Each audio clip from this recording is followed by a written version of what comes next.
video is called What's the Difference That Makes the Difference? There are absolutely no mysteries around why you drink, why you struggle to change the way you drink, or how to change the way you drink. None at all.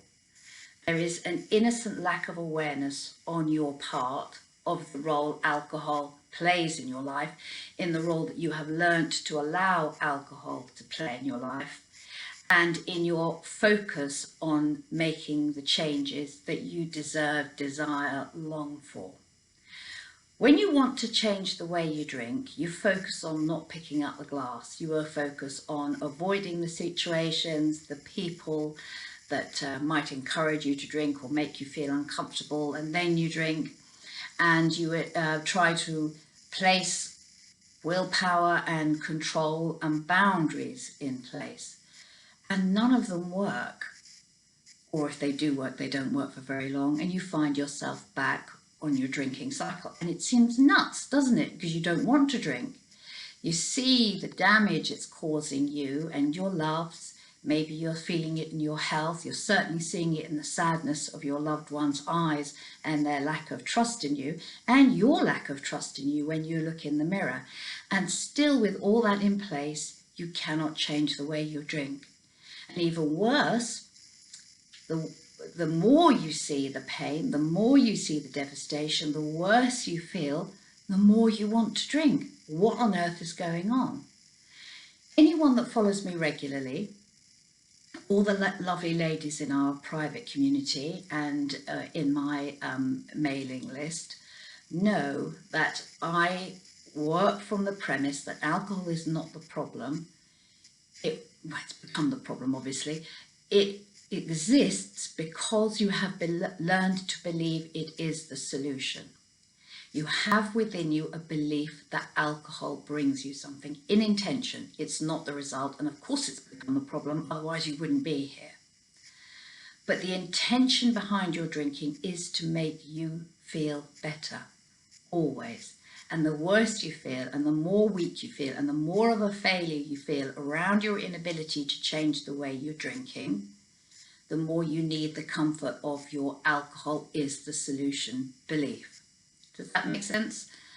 I hope it does, because it's key. It's absolutely key. So you can be doing great for a bit, and then all of a sudden, out of nowhere, alcohol pops up and you find yourself down the shops, or you find yourself in the fridge knocking it back, or hiding in the garage, or whatever. And you think that that need, craving, desire has come out of nowhere. It never, ever has. And the more I can empower you to think not about what's alcohol doing, because alcohol can't do anything, but what am I doing? What am I doing? The more I can empower you to take all the responsibility back on yourself, not in a judgmental way, but in a loving self-inquiry way, the sooner, the quicker, the more painless your change will be. There is always a difference that makes the difference on the days when you cannot not drink. And because you are not used to investigating your thoughts in a loving, gentle way, you shut down a really vital conversation with yourself about what you need, what you're looking for, and just think, oh my God, I've fallen off the wagon again. Alcohol's come back. Alcohol, alcohol, alcohol. I have to have a drink. I found myself down at the shops. I found myself in the pub when the pubs reopen. All that sort of thing. And in thinking like that, you are looking, for instance, to the left for an answer which is on the right. It's nothing more than that. It's nothing more than that. You drink to make yourself feel better. So instead of saying to yourself, I need a drink, oh my God, I need a drink. If you could swap that one word out, or a drink, 2 words, a drink, to, I need comfort. I need some comfort. That would open up a whole new conversation that gives you options and opportunities to gently inquire, oh, what do you mean, darling? What do you mean you need comfort? What comfort do you need? And then deliver it. Because alcohol only comes into play when you are needing comfort. whatever comfort is to you, whether it's rest, support, connection, a chat, are basic needs that aren't met, and they're not big needs, and they're not difficult to deliver either. But when we feel I need a drink, that is a golden opportunity for you to look inside yourself with gentle inquiry. For what purpose? For what purpose? And when you don't do that, when you don't gently inquire, when you do just shut down that conversation, that communication from your feelings, that's what you're doing. You're shutting down the communication from your soul that's sending you these feelings of please help me, please help me. Do you recognize that? When you shut that down by just alcohol, you are missing an opportunity to embrace yourself, to understand yourself, to connect with yourself, to deliver what you are needing in the moment, and to know how to deliver it in the future. Because once you've delivered it once, you're done. You're like, oh my God, it's taken. Say you want rest. I need a drink, I need to relax. Jesus, I've had a shit day. And you think, oh, I'll have a drink. What that drink is trying to deliver to you, and it never can, of course, is rest. Imagine if you were to say to yourself, I need a drink, and switch that to, I need comfort. What comfort do I need? I need to sit down. I need to put my feet up. I need a cuddle. I need a cup of tea. I haven't eaten all day. I need something to eat. And then deliver what those needs are, and you can always deliver them. It might take a little bit of pre-planning as you get used to living a new normal, but you can always deliver them, and that's your responsibility, your loving responsibility to you. You will notice that when you've had that something to eat, when you've had that cup of tea, when you've had that cuddle, even if you're hugging yourself. I used to hug myself a lot when I stopped drinking, because I didn't want to bore everybody with my my journey. They'd heard it so many times it had never worked out, and then it did. Once you've delivered those, you will notice that your alcohol need has gone. I promise you that's the truth. Your alcohol need in that instance has gone. And the more you do it, the more you deliver what you are looking for, the less your mind will turn to alcohol for comfort, because you know how to comfort yourself. So it's always the differences. So I want you now, instead of when your alcohol thinking comes up to panic and think, oh shit, what's wrong with me? I was you for 28 years, so I think my assumption's pretty much spot on. If you were when that came up, to say, thank you, this is a communication from me. I'm going to listen to me this time. Talk to yourself kindly. Talk to yourself kindly.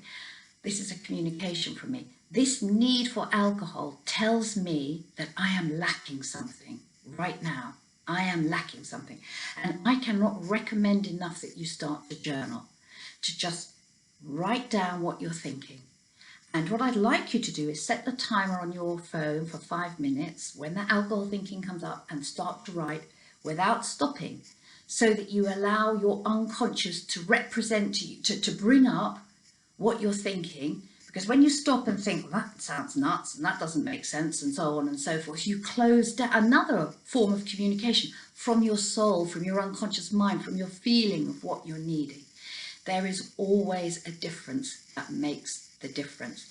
And the more aware you are of that difference that makes the difference, the more opportunities you have to deliver what you're looking for, and release that alcohol is the solution belief. Now, I had a lovely client this morning, which is what's prompted me to do this video. And I said to her, she said, I just need some rest. I need some peace, whatever. And I said, okay, so you need peace. Will alcohol deliver that to you? She said, well, no, of course not. Okay, but you feel it will. And if you didn't feel it will, it wouldn't pop up. And I said to her, what else could you do instead? And this lovely, incredible, giving, kind woman said, I don't know. She was so disconnected from herself, successful, though she is in business, running her own business, on the outside, looking in, appearing to have everything, the lovely house and car and husband. And she said, well, I've got everything, I can't understand it. But when I asked her what she could actually do to offer herself some rest and peace, this incredible woman said, I don't know.